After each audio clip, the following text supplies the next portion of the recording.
টানা 10 বছর ধরে এমপি ছিলেন। সাংসদ হয়ে জনগণের সার্বিক মান উন্নয়ন নিয়ে দাবি তুলে গর্জে উঠতেন পার্লামেন্ট। এখন আর সাংসদ হয়ে নয়, একজন উকিল হিসাবে। আরামবাগ লোকসভা কেন্দ্রের প্রাক্তন সাংসদ অপরূপা পোদ্দার ওরফে আফরিন আলী এবার ওকালতি করবেন আরামবাগ কোর্টে। উকিল অপরূপা পোদ্দার প্রতিদিন দেখা যাবে সেই সম্মান মর্যাদাপূর্ণ কালো পোশাক পরা একজন উকিল হিসাবে। মানুষের বিচার, তাদের অধিকার, অপরাধীদের কাছে আতঙ্ক। জনগণের ভগবান হয়ে বিচার চেয়ে কোর্টে লড়তে দেখা যাবে বিদায়ী সাংসদ অপরূপা পোদ্দারকে।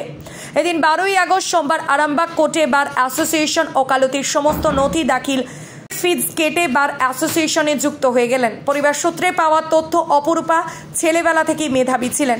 ভালো অনুগত ছাত্রী হিসাবে শিক্ষক শিক্ষিকাদের প্রিয় অপরূপা ধীরে ধীরে উচ্চ শিক্ষা, পরে রাজনীতিতে প্রবেশ ও ওকালতি পড়াশোনা করে উত্তীর্ণ হয়ে মুখ উজ্জ্বল করেছে তার পরিবারকে, পাশাপাশি আরামবাগ এলাকাবাসীদের। তবে তিনি কি রাজনীতি ছেড়ে দেবেন? এদিন অপরূপা উত্তরে বলেন, আগেও মানুষের জন্য লড়েছি, এখন মানুষের জন্য লড়ব। তিনি আর কি জানালেন শুনুন। কেমন আছে, যোগাযোগ আছে ওর সাথে?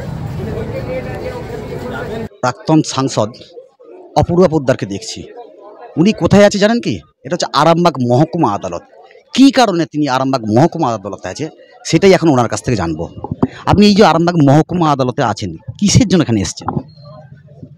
দেখুন, সকলকে আমি আগে নমস্কার জানিয়ে আমি এটাই বলি যে আরামবাগের মানুষ সাংসদ হিসাবে 10 বছর আমাকে দিল্লির পার্লামেন্টে পাঠিয়েছিলেন এবং সেখানে আইনসভায় আইন তৈরি করার সুযোগ আমরা সবসময় পেয়েছিলাম, কিন্তু সেই আইন মানুষকে কতটা রিলিফ দেবে, ইমপ্লিমেন্টেশনের জায়গায় সাধারণ খেটে খাওয়া গরিব মানুষ যাতে আইনের দিক থেকে, আদালতের দিক থেকে রিলিফ পায়, তাই আজকে এই কোর্টে আসা। এবং আমি 2013 সালেই ল পাস করেছিলাম।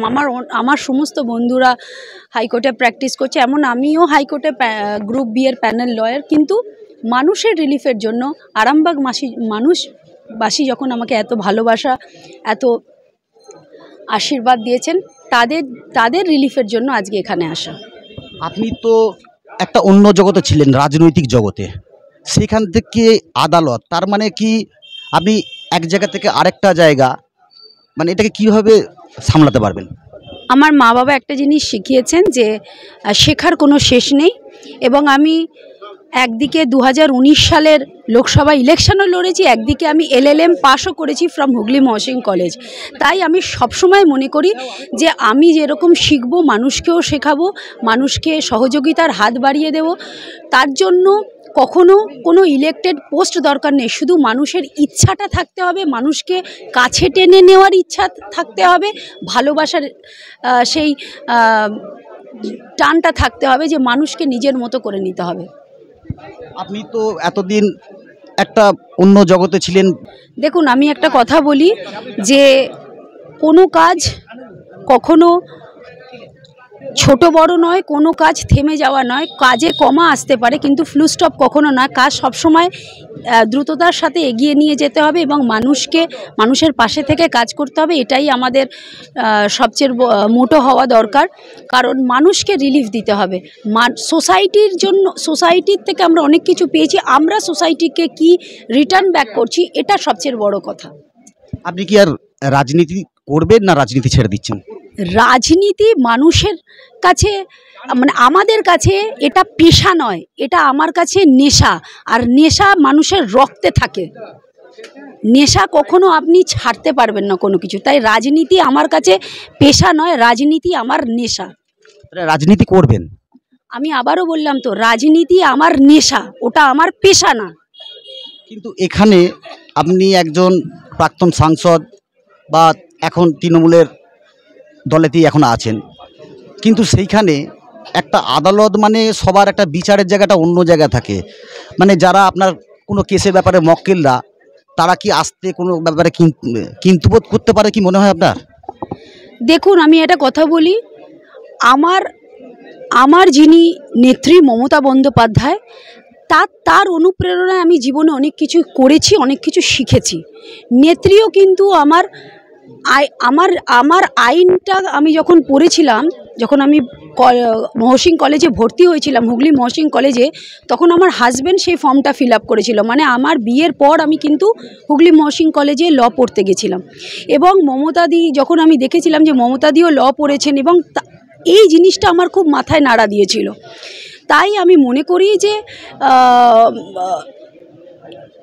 আমি বললাম না যে একদিকে আমি 2019 সালের লোকসভা ইলেকশন লড়ছি, আবার একদিকে হুগলি মহসিং কলেজ থেকে LLMও পরীক্ষা দিচ্ছি, এবং সেটাতে আমি পাসও করেছি।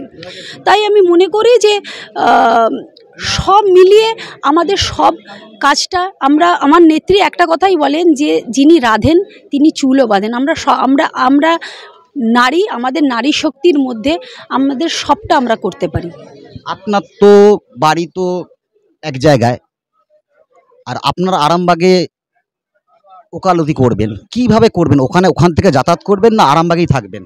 As a law abiding citizen আমি ভারতবর্ষের যে কোনো জায়গায়, যে কোনো প্রান্তে, যে কোনো ভিলেজে, যে কোনো তালুকদারে আমি থাকতে পারি।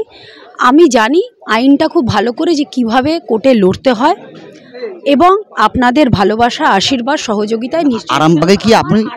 আমার আরামবাগে পারুলে তো বাড়ি আছেই, সেখানে কি থাকবেন? আরামবাগে বাড়ি আছে, আমার চন্দননগরে বাড়ি আছে মা বাবার, আমার রিষরাতে আছে।